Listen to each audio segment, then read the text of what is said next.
Well, this is an auspicious occasion and a blessing and an honor. We have three people as guests on this particular episode. Welcome to Journey of an Aesthete podcast. Of course, I'm your host, Mitch Hampton, and we're blessed to have Freeburg pianos. And this is looks like it's a family affair. I believe that's Joann there, correct? Yes. Freeburg and Keith. Yes. And that's the son, Levi, right? Like the gene. You got it. Yes. Right. So you're Freeburg. And I guess I got to know you folks because I think, Keith, you came over to my house and tuned my piano. I have to say, it was the best tuning I've ever received on any instrument or piano. It was really something. Keith has a swagger. He's like the Cowboy Piano tuner who comes in and goes, right. He stands up, and it's like a kind of a performance in a way, right? I'm sure people have said that. He kind of listens, puts his ear into the sky and ethers and tunes. But there's much more than piano tuning. There's selling pianos, there's steinways, and I guess performing concerts. And where do you want? I mean, I don't know where to begin. There's so much here. Have a whole family on the show. Joann or Keith, did you want to talk about earlier days, how you got into the piano business, if that's what it is, or pianos? Sure. Right. Joann and I were in college. We were living in Minnesota, where we're originally from. And in a music theory class, it would really help me to have a piano at home. And so we found a piano, a Ludwig upright, bought it, brought it home and to our apartment. And it did help me in school with music education. And I was applied string bass and just loved music and tone. And so when we got the piano, I really wanted to have it in tune, but we were in college. That cost a lot for us at the moment. I got some books on tuning and I tried it. And after college went on into education, but during those years, about 5 years, I went back to night school for piano technology. I just couldn't leave it. I was passionate about the piano. And wanted to learn more concerning tuning, repair, rebuilding, anything to do with the piano.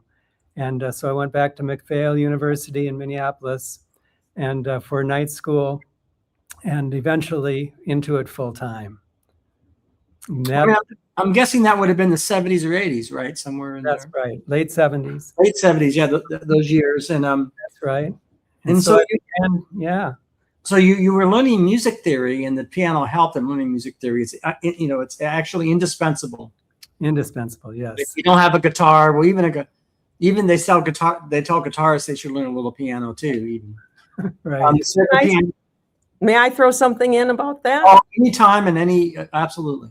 All right. So really, it started when he was like in fourth grade, and he had piano lessons as a child, and he watched the piano tuner who was sitting on the bench. Okay. And then Keith learned string bass and became kind of a protege in his as a string bassist as a young kid, and then went to college and got his degree in music ed and was a string teacher. And the reason I bring that up is because as a string teacher, he had to tune lots of little kids, violins, violas, cellos, and string bass. So he was very good at tuning and tuning fast. So that developed his ear. And by the time he went back to the school, McPhail School, for piano tuning, then he just really excelled in that. So I just needed to say it. He still plays string bass. He's a professional bassist in a couple different professional symphonies around here.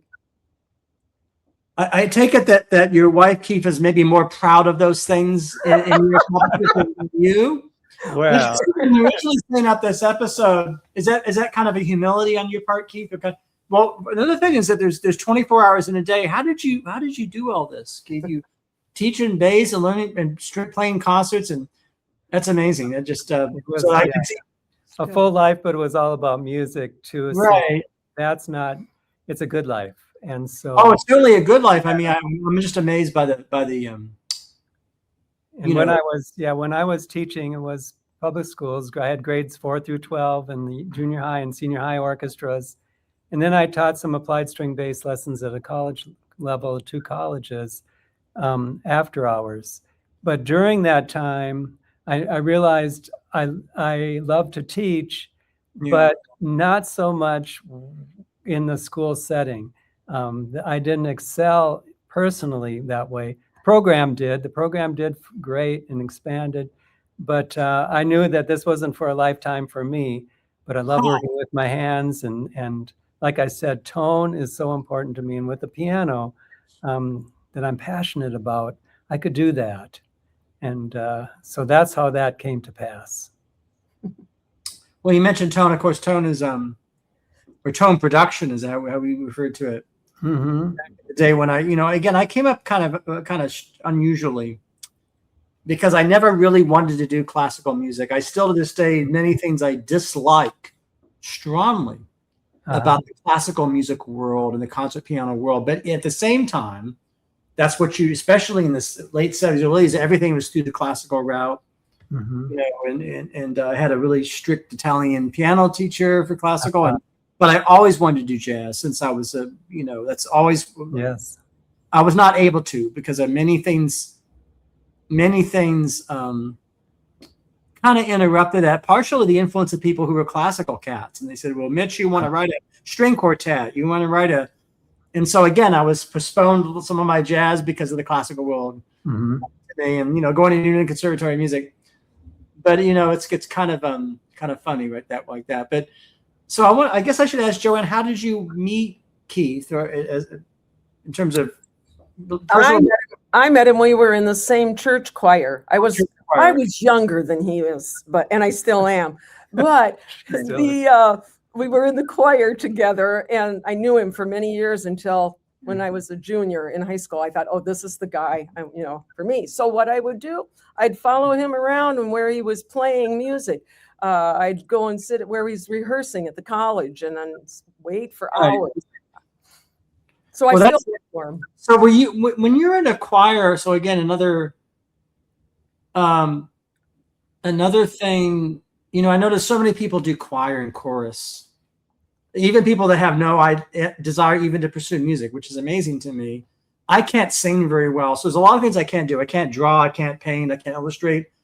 And I can't sing, but I play a good piano. Mm-hmm. Everybody has their own skill.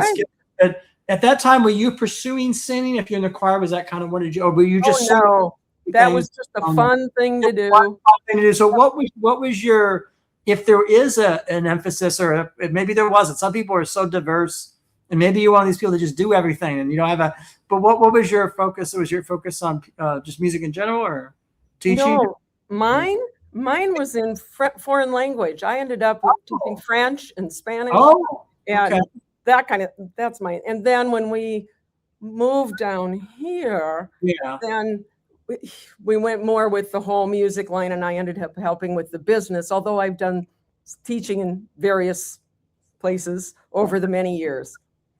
So you're coming from the Midwest to the South. That's a big change, right? Of course, North Carolina's a change in climate and culture and weather. Especially in the 70s when, we didn't really, or early 80s, I guess it was by then. Oh, yeah. Mm-hmm.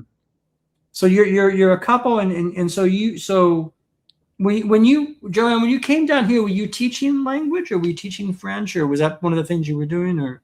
I did not initially. When I came down, Levi was 3 weeks old when we moved down here. I was being a mom, and we have his older sister. Our daughter is a couple years older, and so we had the two little children, and we'd never been to the Carolinas. We'd never been east of the Mississippi. It was a surprise for us. We'd always gone to the Rockies, so it was a whole different culture.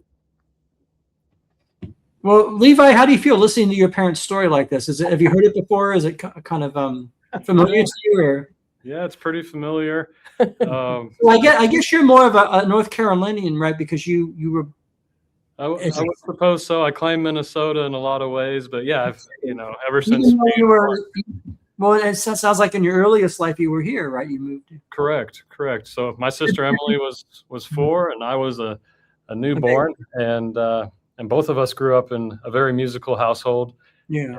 And playing instruments, piano, some violin, drums, and then at that point it was a much different business than it is now. It's grown up into such a large scale business with a lot of different services. But for Emily and I growing up, it was just a very cute, a musical family. And, we're following Dad as a tuner and, his success and working with clients who just loved him as yourself. That's really the foundation to what everything grew from. It's interesting because when would you say was the first year that you had Freeburg pianos? What would that have been? Down here, if that's yeah. There were a couple transitions, but when we got into retail and actually having a brick and mortar Freeburg pianos, it was about 13 years ago. Okay. Prior to that, it was all service. So it was rebuilding pianos, it was tuning, it was moving pianos, and then it really got into the retail side as well. That's when I joined in and just wanted to continue, what my folks started, and hopefully do them proud. Well, selling piano. So you mentioned, Levi. You mentioned that the business has changed because it's more complicated now. Maybe because of tech, or maybe because maybe something you told me, Keith, is that there's a different culture around. So again, I grew up in a culture of music close to you, not you, Levi, very different, but your parents. Mm-hmm. Because I learned classical piano in the 70s, and I had, again, really great teacher. And even though I love classical music, as I said, I did not like the culture of the classical music world, which is want to make that clear. Don't want to be understood. And I have but I felt like I was kind of, it was sort of the only game in town. It was hard to find jazz people. Again, also in that era, the worlds were much more separated, right? 78, 79, 80, early 80s, it was just two different worlds, and I was trying to straddling both. But I imagine, at that time, bosendorfer was something I always loved, and these kind of things. Wonderful. These exotic bit. You had this piano store 13 years ago, and I'm picking up from something you said, Levi, is that the change. And one of the things you mentioned, Keith, is that the culture change is that there's much more of a have to quality to music instruction in families. So there's a status element. So this thing did not at all exist. So if we're going back to 83, 84, I lived in Florida, I lived in New York, those places, later on Boston. I don't recall there being that kind of culture or the fact that jocks would take piano lessons. You would never, ever see sports. It was never, is that part of the culture of just new kinds of parenting, more involved parenting, or more extracurricular activities and much more high-powered, the 90s? That's what I identify with that. Would that be an accurate? We definitely had music in our family and around. And when Levi and Emily were both growing up, they both played piano and studied piano. And at the same time, we took them everywhere with us to musical events. And Joann homeschooled as well, and so they were immersed in the culture we were a part of. Right. Well, I wasn't talking about you folks at all. I was saying that what it seems to me, and I could be wrong, but this is part of something that you said, because you said these star athletes in high school also have to study music after they piano. Again, you did not see that 40 years ago because they didn't. Never the twain shall meet. So it seems like in the larger culture there was an explosion among families in, am I right, in music teaching, instrument instruction, piano teaching. Wouldn't you say, compared to that it just expanded, or is that just that there's more of it and there's more going from the 90s and 90s? Would you say no? Well, for example, for Levi, who, like you said, he played piano and then he became a professional drummer as well. But he also played basketball through college even. So he was like you say, a good athlete at the same time as the musicianship, both sides. And a good example of that we always encouraged him was David Robinson, right? Robinson of the Spurs. The Spurs. Yeah. He's a very good pianist, and so it was a good way to show that you can have sports and music. For sure. Yeah, and to your question, a lot of clients do want their, we love to see young families come in the store, and they're encouraging piano for the next generation. Yes. And you see, they want their children to be so well-rounded, to do the sports, do the education, and then the arts with music. And I think there is especially in this area, there's a culture that wants to involve, every aspect and give their kids every aspect to try out. That's good.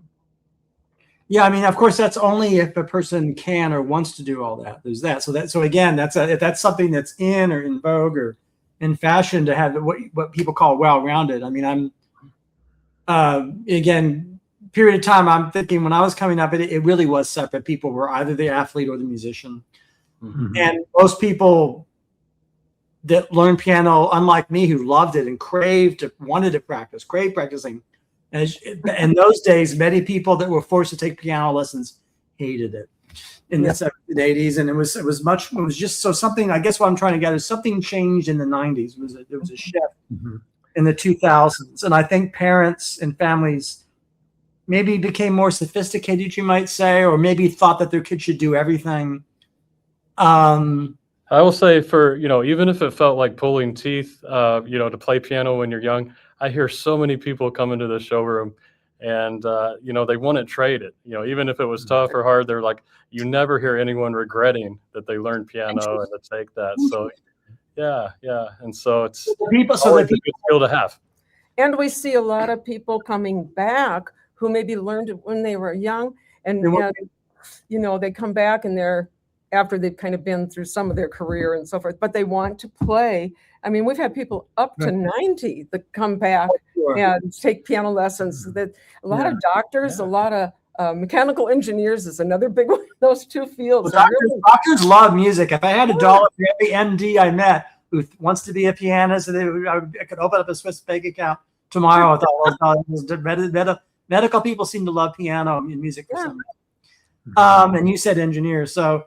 But yeah, so that's a change in the culture, and of course, having this podcast, I'm sensitive to fashions and changes, and a lot of people very much are unaware of this. Like something can change you may not know, and also the other thing too is if everybody's doing something, that people doing the thing that everybody's doing may not be aware that 20 years ago it didn't exist, or or maybe this other part of the world nobody's doing what everybody around you is doing. So it's that's kind of a little bit. 90s, 2000s, 2010, this kind of I got high powered or kind of well-roundedness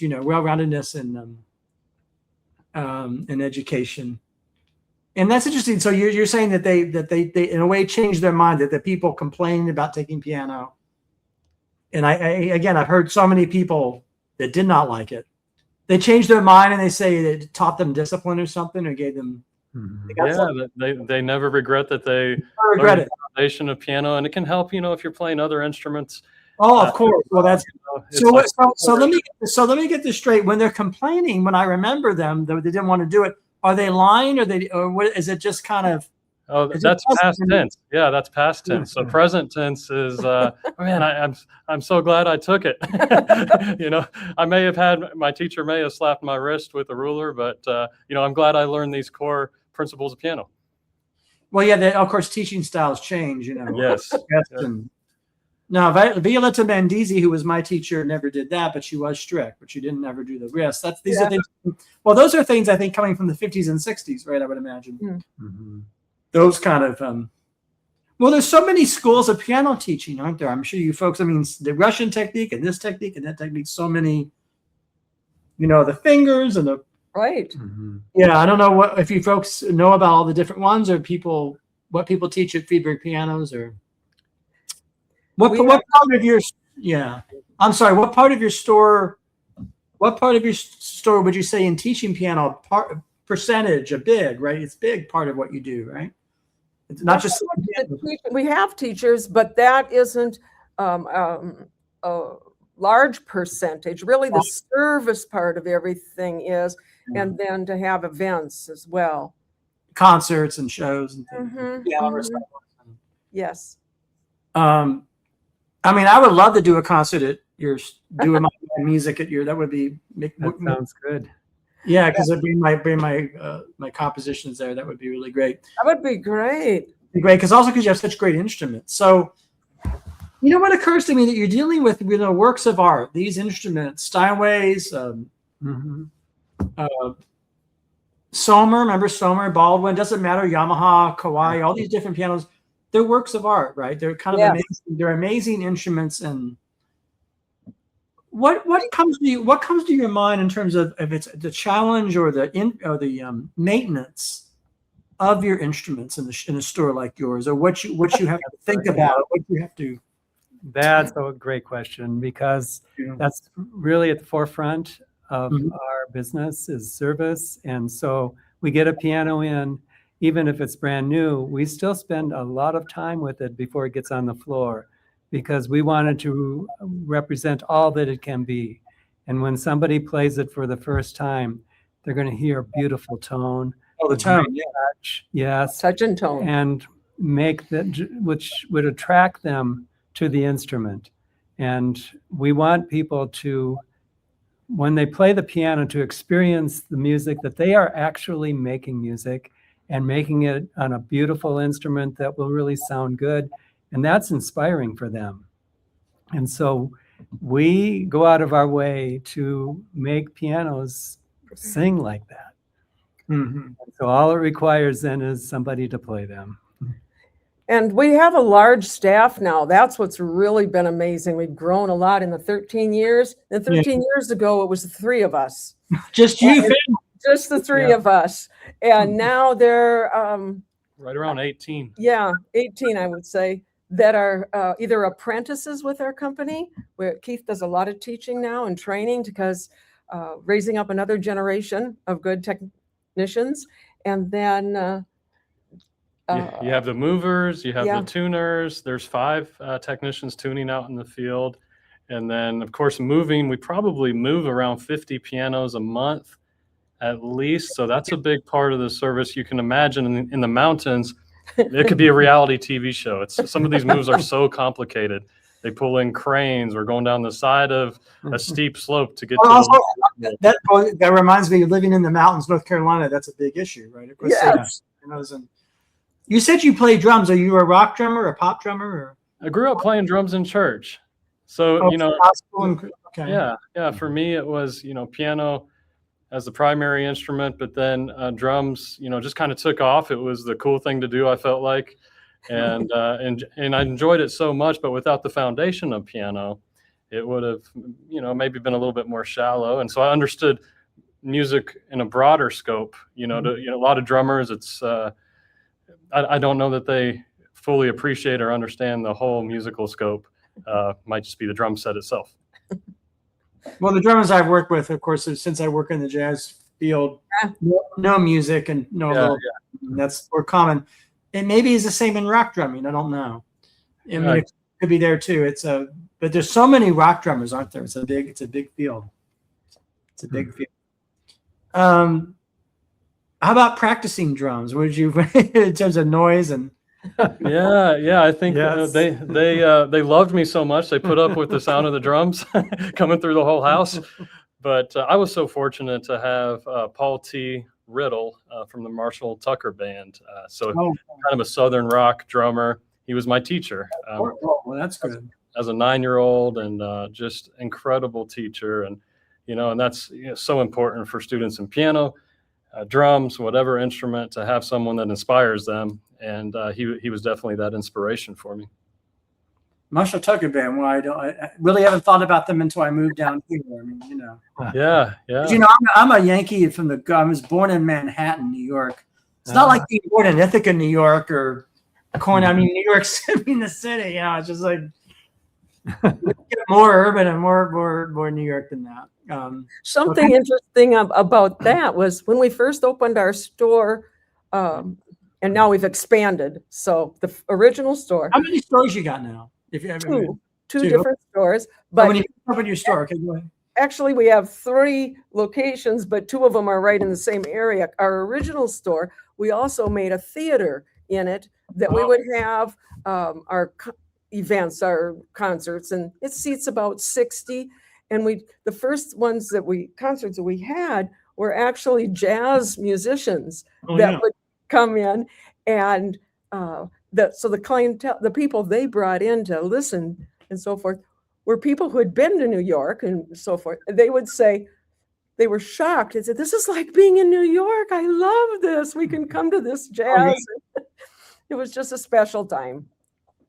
Well, that's great that you did that. And you're still doing it, right? You still have. We still do a lot. Now we either do it in one of 3 locations where we have the concerts. It just depends. That's amazing. You have 3 locations. You can. Yeah, we're very thankful. Expanded. Pardon? You guys have expanded geographically and kind of. Yes. And the performers for these events, the performers are, so grateful to have the level of instrument. For the last concert series, we used a 9-foot Mason and Hamlin concert. And so this is a Carnegie Hall level piano. And I love Mason and Hamlin. I forgot about them. I mean, they're one of our favorites. Have any 3 of you worked with Bosendorfers ever? Sure. We have, and we have sold them as well. Oh, wow. Dare we tell them who we sold one of them to? I think that has to be undisclosed. Oh, sorry. But occasionally there's celebrities that enter the fold for pianos. But but to have a Bosendorfer that we've taken up to the Hamptons or to Houston, Texas, and a lot of our clients are finding the pianos here in Hendersonville, and then they're flying in, they're trying out the Bosendorfer, they're trying out the Mason and Hamlin, and then we're driving them across country and doing a white glove delivery service. So, we're just happy to be in the heart of Hendersonville and the amount of arts that are in this area, but it also, broadens out to a bigger geographic region. Yeah. It's interesting, when Joann and I were first married in Minneapolis, that I went down to Schmidt Music, which was right downtown Minneapolis, and upstairs in their store, they had Bosendorfer pianos, and it intrigued me. I knew of them. I looked in through the strings to look at the action. I saw a pencil line in there that the artisan had made when he was building the action. And that so intrigued me that I never could forget that image. And that's partly what drew me to piano technology, just fascination for the instrument and how it's built and how tone is produced and everything that goes into the touch of a piano. And that Bosendorfer had a big impression because it played so beautifully as well. Well, they're not, I've been lucky to play them a couple times in my life. I think the first time I played a Bosendorfer was at Florida State University in the 70s for a music camp up there. And they had a gentleman was a peer of mine, went on to become Wynton Marsalis's pianist, but back then he wasn't. Well, back then he was not as well known. Blind guy, Marcus Roberts. He played that Bosendorfer, and I played it. It's interesting because that was my first touching a piano like that. But it's Mason Hamlin's great. Whatever happened to Sommer? Did that bring back memories? Or it does bring back memories. We're still tuning some out in the field, but they're an American company that's just not produced anymore. They went out of business. People are like that, yeah. So there's very few American pianos still made. Steinway, Mason and Hamlin, Walter piano are 3 that I know of. How about Baldwin? Baldwins are still built, but not in the U.S. Interesting. Mm-hmm. What's your impression of them as a company, Baldwin? They're good piano. They've always had a good history, a different sound, and it's in that American sound. I like them that way. And they've always been a good, sturdy piano for. When you mention something like that, some of our audiences might not know exactly what that means. Do you want to maybe expand upon these different sounds, or what do you mean by American sound? I'm just. Yes. So an American sound typically is a projecting sound, something that Steinway is responsible for that. Early on, they built pianos that would go into halls and have a rich, warm tone in the middle, bright treble, strong bass. So all American pianos followed suit to a degree with that type of tone. And so we became known for that.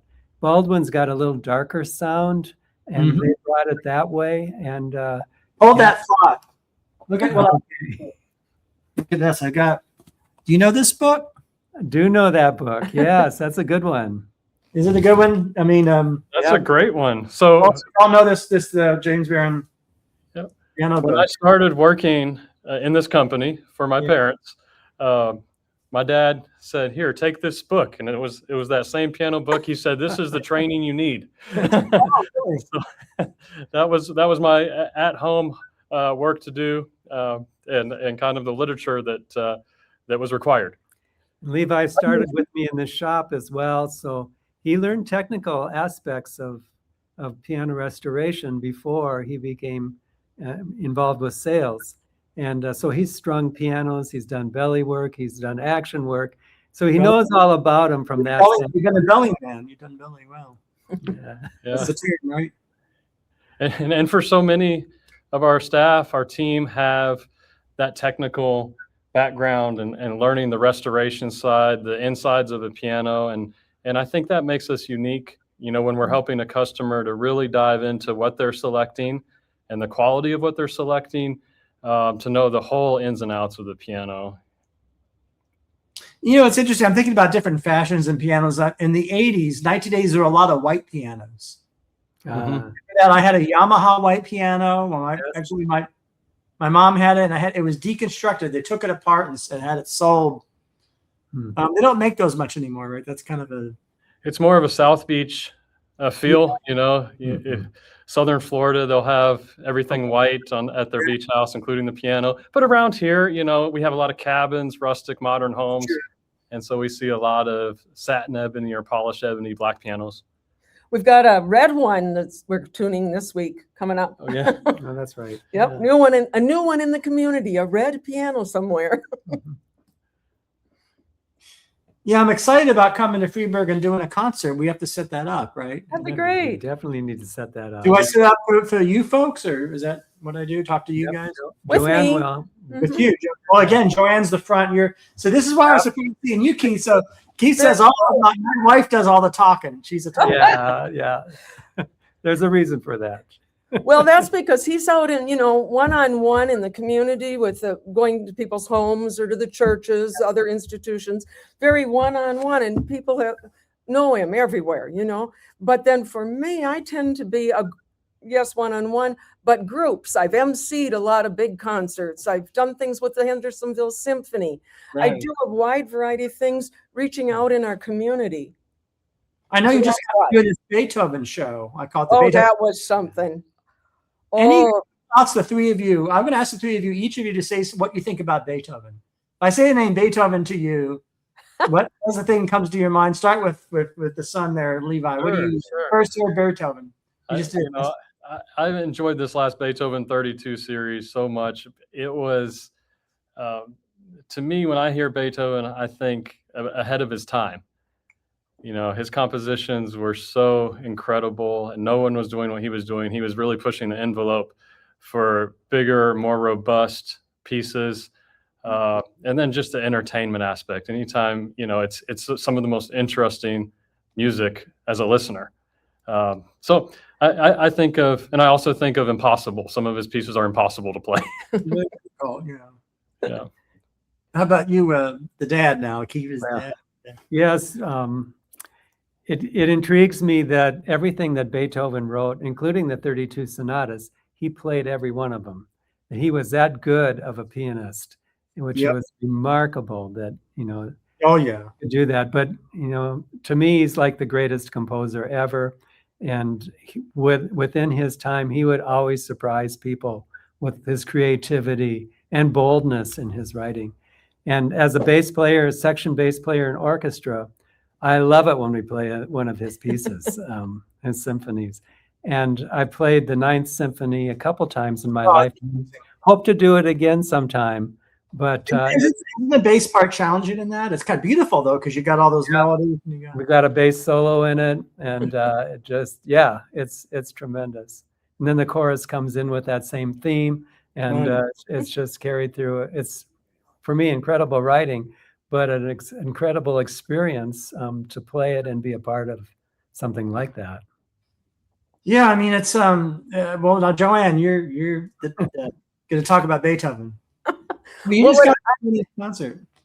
Well, with this last series of the sonatas, we put it was almost a year of preparation into that between Dr. Wajin Kim in Asheville. She's the one that worked with all the musicians getting the variety of musician, amazing woman.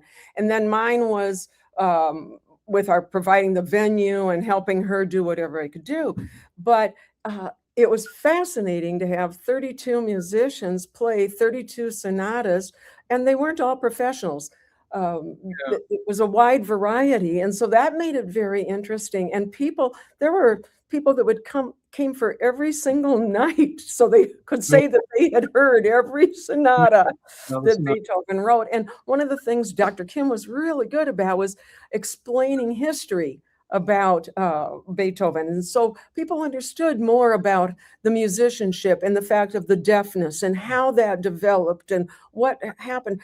We didn't want to just play the music. We wanted to educate people as well, because that's another passion of especially mine, but ours is educating people in the areas of music and the piano. There are even piano teachers. I digress a bit, but there are a lot of piano teachers that don't know really the ins and out of the actual instrument. Now, if you're a guitar player, you know your instrument. You know how to do all kinds of things with it, because for one thing, it only has 6 strings, maybe 12. But piano teachers don't often know a lot about the depth of the instrument. And so it's a fun challenge to help them understand, to educate. It just depends. We have in Asheville, we have the Asheville Area Piano and Forum, and they do a lot of educating as well. They're a very, very involved community of pianists, and we have a lot of their people come and do concerts with us. So that's special. There were quite a few of them that played in the Beethoven 32 sonatas. And we also brought in people from other places, like Chattanooga, from a college there. So I'm excited to see what we'll do next year, because there'll be some other featured composer, I believe. If the three of you would be asked by me, I'm going to ask you now, what is probably the biggest misconception people have about the instrument of the piano? Something that you feel that they should know that they may not know, or something about this, either the board or that would change their life or their mind if they were to know about pianos. Anything that comes into your mind? Can I say my first one? Because this is kind of silly, but it comes to mind right away. Because I did a lot of scheduling for years. And so I'd talk to people and call them and say, it's time to tune your piano. Again? We have to have it tuned again? They'd be shocked that they need to have their piano tuned. How come? I said, well, you think of a guitar or a violin, they tune the piano every time they perform. It's amazing that a piano doesn't have to be to that degree. Now, a concert pianist will want it tuned every time, but it can go longer. So I think that's something that people, public at large, don't really understand about the why, the tension on the strings, and a lot of things like that. That if they only understood about that, it would make a difference. Yeah. Well, I know what you're going to say, Keith, because you want people to have all sorts of things done on their pianos, right?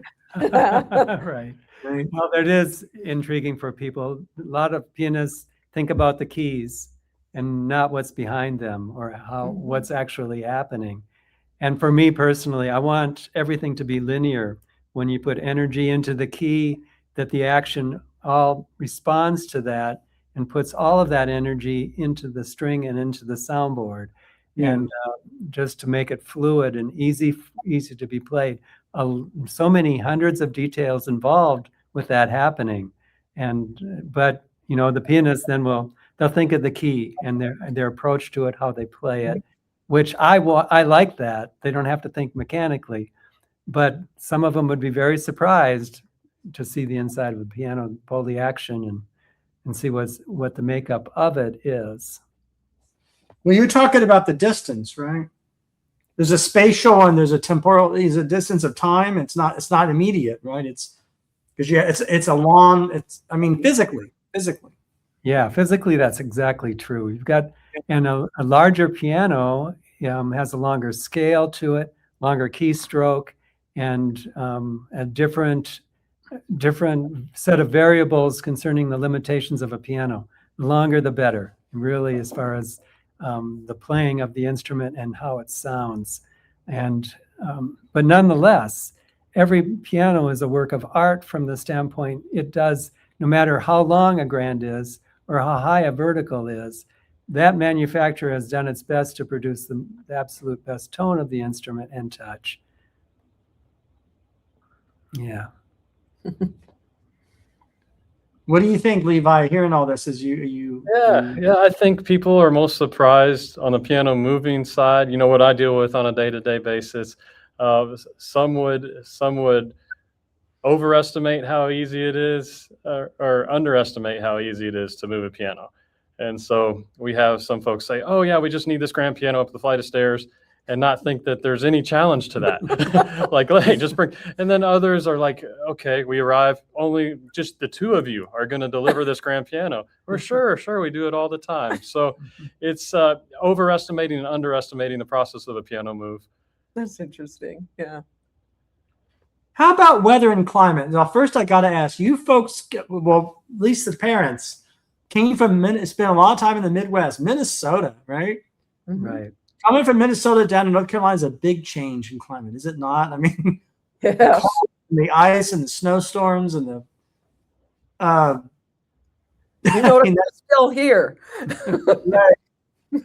Well, that's, but I mean, how does all that affect instruments like a piano? Well, you made the same kind of move from New York to here, because you had quite the winters there.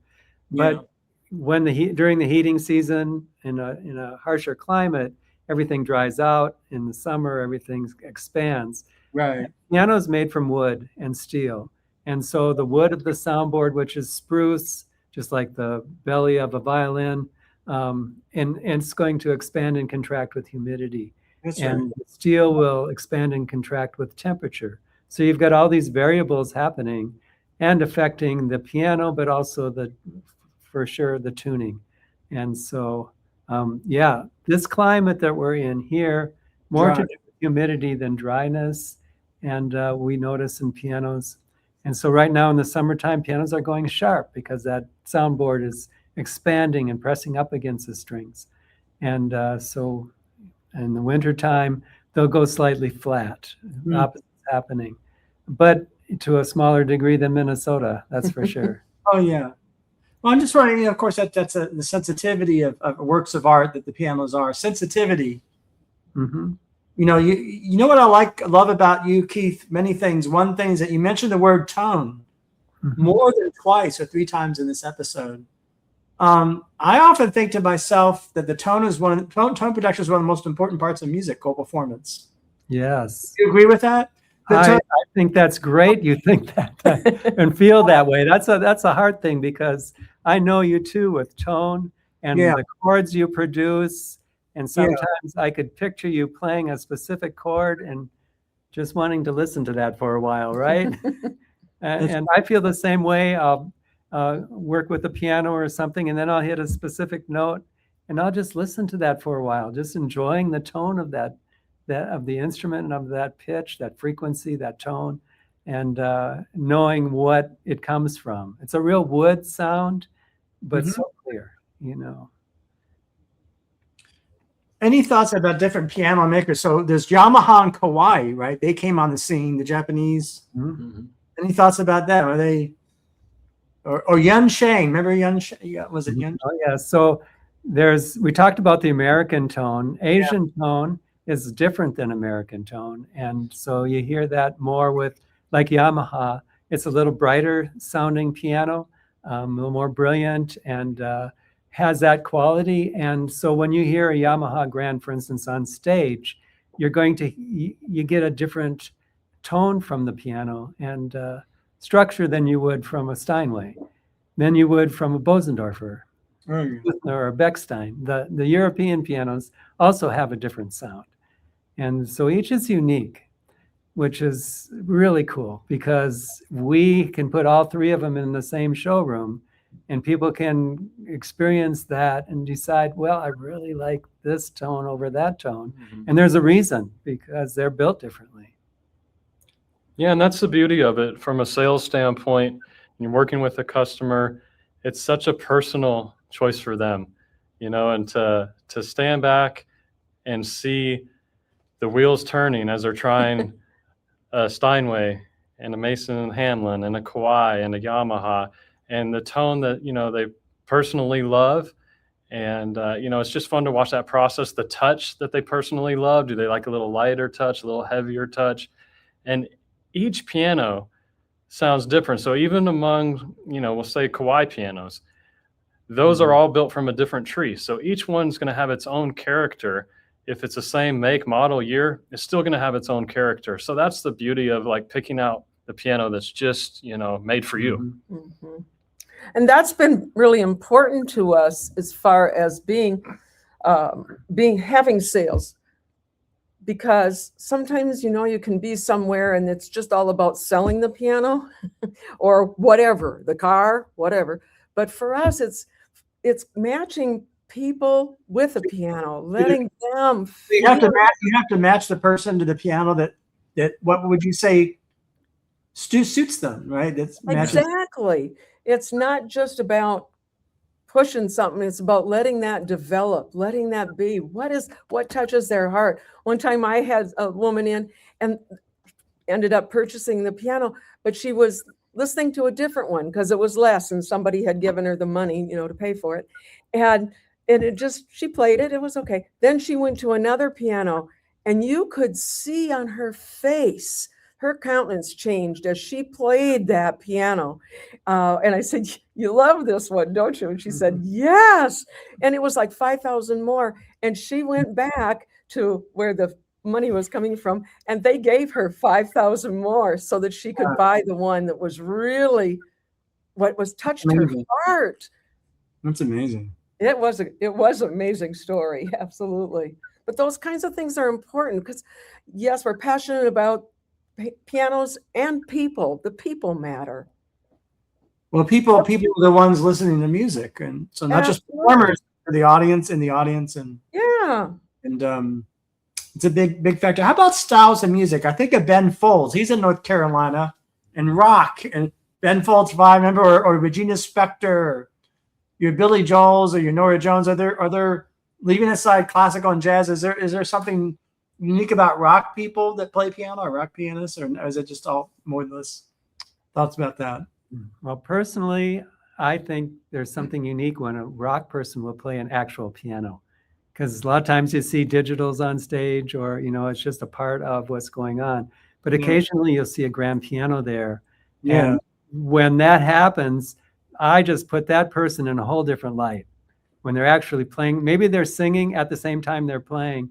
That tells me, their musicianship is such that they're able to do that. And because they're playing a grand, it tells me they really want an instrument that they can express differently, with that concert. And so I think that's so cool. The three of you, what are your feelings about it, if encroachment is a word, of all these sort of plastic electric pianos and, instruments, all the different synthesizers and all the Nords and all these pianos? Technology has come so far where these digital pianos have become closer and closer to acoustic pianos. There's still a gap of, when you're playing the real deal, so to speak, and you've got hammers hitting strings. But we definitely help folks out with finding digital pianos for a lot of purposes. If you're in a small environment, shared walls, having to have headphones, or, there's all kinds of applications for digitals and even stage applications. But, I think there's always going to be a special place for an acoustic piano. Mm-hmm. Well, that's obvious to me. That's why. Well, it's interesting. You said it's getting closer. One thing that I never like in any synthesizer or electric keyboard is the feeling of the keys. Mm-hmm. Because of the plastic used, it never feels. Keith would know the answer to that. It never feels quite right. When you're driving an action of a real piano, you've got all the stroke goes through a let off, and then there's aftertouch. So there's a whole different feeling of control that's built into a real piano that way. And so the digital pianos, they're becoming more and more sophisticated, where some of the pianos that we sell actually have that same type of touch built into them. And they've gone to quite an extent in order to get a feel that you can control better. It used to be just you press a key, it hits a sensor, and there's the tone. Right. But now you're driving an action actually on some of these, on the digitals, to help pianists feel like they're playing under a different level of control, like a real piano. Do any of you ever interact with the Rhodes? That's one piano that I've always liked. The Rhodes, or are they kind of obscure? Yeah, so especially we see a lot of those in churches and so on too, Rhodes pianos, and so they're good to integrate into a sound system and with a group. But yeah, Kawai and Yamaha both are famous for that as well. The sophistication today of the instruments. They don't need to be tuned though. And So yeah, and I'm not able to tune them that way. And now there's technology even within an acoustic piano that can cross over. And I think that may be some of the future of piano to kind of serve all purposes for someone. You have an acoustic piano that you can switch over to digital and go through headphones and record from it. And you still have the exact touch of a real piano, so to say. Which we provide, right? Yeah. We have that available. Keith installs that. We install them, and they're coming out of factories too. So yeah. That's really the wild technology. That's a big wow factor when folks come in and their jaws drop when they see, okay, I can have an acoustic piano, and then I just move this little lever and it switches over to digital. For instance, I could put one of those on your Steinway Grand. Oh yeah. Where there's sensors under each of the keys. They're optical sensors, so the key movement's not affected whatsoever. But as you're playing, you get a printout of what you're playing. Music. And score it, yes, and score it. And so when you're writing a piece or arranging something that you're doing, then you can give it to the other musicians right away. They've got a copy. And so it's like you don't have to do the real writing anymore if you have one of those, and that you could do the scoring. How accurate is it? I mean, it's a MIDI technology, right? I imagine it's MIDI. It's MIDI technology, but you can also, within the software of it, you can make adjustments or change notes, or, if you made a mistake here, you can fix it. So that's what they do. It's pretty cool. What do you folks make of that in terms of composition? It's going to be it's the present and the future, right? That's going to, it's right. As far as composition goes, yeah, you're still hearing the creator of it. For instance, if you're doing something for a quartet, maybe a quintet in a jazz group, so this is an original arrangement that you're doing, and you have just written that music. And so a lot of people are doing that with their computers and writing, but the famous ones are the ones that are noticed, that they've got the background, the understanding, the musicianship, and they're applying these techniques to what they're seeing and creating. So I think it's a big boon. If Mozart had it, for instance, one could only imagine. Well, we didn't discuss yet, and before we can, even good things come to an end, and this is there'll be a conclusion to this show. But one of the most important things that occurs to me is environments for performance. So concert halls, recital halls, nightclubs, restaurants, bars. Reflect, the three of you, on when you're bringing the piano to an environment for performance, all the things that can happen, and thoughts about the types of rooms and the walls and ceilings. And that's a big question, but that's a big part of music making, right? Is the physical performance. So any. Yeah, so the acoustics matter, whether someone's picking out a piano for their home, and sometimes we're doing a site visit to look at what's the size of the room it's going in, what piano might we suggest for that size, for the halls you're talking about, performance venues. The size of the piano matters there too, as you're working with, maybe it's a large church where there's 1,200. That might be a different size piano than a church where there's 200.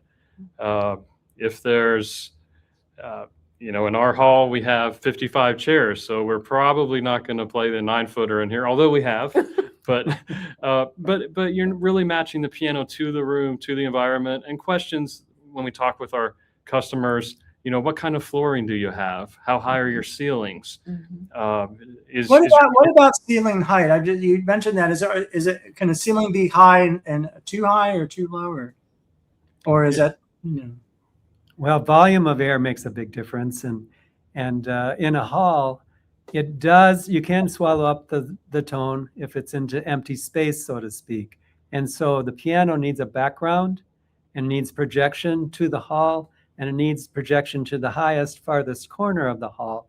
And so the larger that volume of airspace, the larger piano you need, or to put microphones on it. Once you do microphones, it's a different sound because some of that sound has been reproduced electronically. And so always the smaller auditoriums are premium, where maybe you seat 400 people, have a smaller stage, but can have really great acoustics. You're using a actual sound, whatever is being played on stage. And if it's a piano, they can play the softest sounds or the biggest crashes. Everybody in the auditorium will hear that easily. If you have an auditorium that seats 4,000, then it's a different situation. Your acoustics, you can still play without a microphone, but you're playing to the room. And so that pianist has a different mindset or a different thought about that. Needs a big instrument, or she needs a big instrument. And that works to project that instrument to the room. It seems like such a big topic because as a musician, I played in many small places like bars and lounges, and they can be tiny, and that does affect that has its own challenges. It does. Yeah. Big room. Sometimes it can be too loud for the listener, or sometimes things get lost, or I don't know. It's a puzzling thing. I want to put three of you to say at least one thing. Joann, I see you looking down there. I'm writing something that I wanted to. That you want to do? Okay. Go ahead. I want each of you to say one thing that comes into your consciousness now, and spontaneously about Freeburg pianos and your journey with music to this point. You could any of you could start. Husband, wife, son, doesn't matter. Whoever. Whoever wants to. What do you think about it? The whole thing, the journey of music. Well, I'll just go off of the cuff here.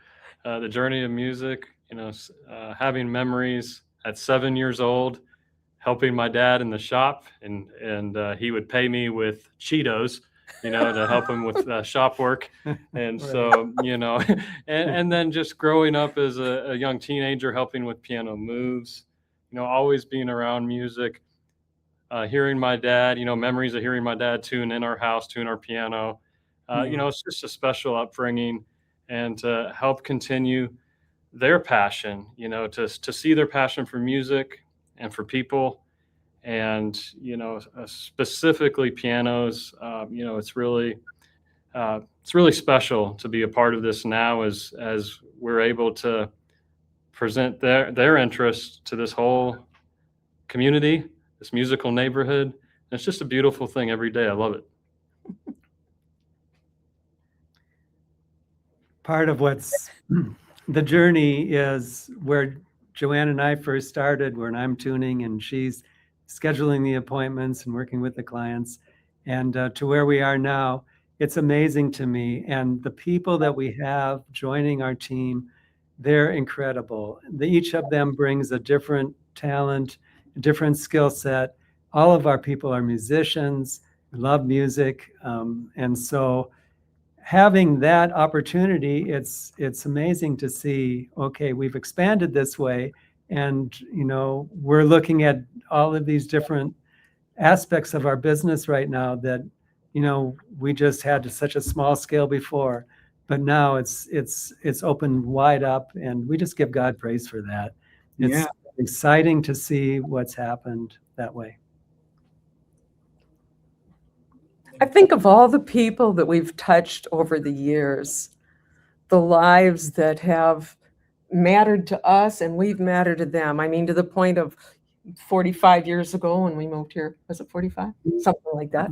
When we moved here and Keith started tuning in this area, we've seen a lot of people from young age to old age, and now are no longer with us. And the people that would make cookies for Keith when he came, they just would be ready. They just loved him, and that built a solid foundation over the years. People could trust us.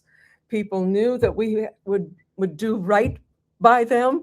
And then when we started the larger expansion, it was amazing to us that our son, who had a great career, came back and said that he wanted to be part of it. That was just over the top for us to think that he would come back. And he does such a marvelous job with all the sales and the marketing and so on. Continually amazed by that. But then all these people that we reach, that we've either, we've encouraged over the years, we've prayed with, we've seen them go through surgeries, and we've just have touched people's lives. Music matters, and that we can bring them the joy of music. That Keith can make their piano sound beautiful. And people have been in tears when he leaves. They'll say, "Oh, it sounds so good," that kind of thing. Touching people's lives on such a large degree has become it's overwhelming to us.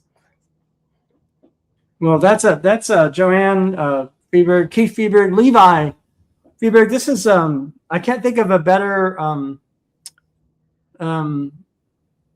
good way or sentiment to conclude this episode. This has been, again, it's not every day you see a family business like this, and so and a beautiful family business that works and that works well, and actually is so in this area and beyond, is such a force for good in music. Yes. And a force for pianos, because pianos will never die. They will be. That's right. People try to replace them, but you can never replace the piano. That's right. And you realize the importance of it. So thank you immensely, and thank you, Mitch. It's really great. Thank you. Thank you. Opportunity. We look forward to you coming to our 2 different stores, one in South Asheville, and the one in Hendersonville. Come to both of them and see. I'm going to do a concert. Put a concert together. Super. We look forward to it. Bye. Thank you.